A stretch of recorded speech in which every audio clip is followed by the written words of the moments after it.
You ask Tiger to solve. This deals with linear equations with one unknown. The final result is x equals 1 over 2. Let's solve it step by step. Group all constants on the right side of the equation.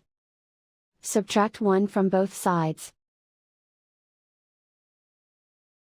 Group like terms. Simplify the arithmetic.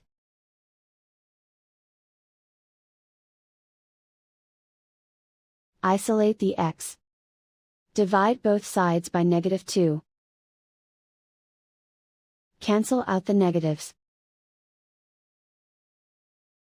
Simplify the fraction. Cancel out the negatives. And so the final result is x equals 1 over 2.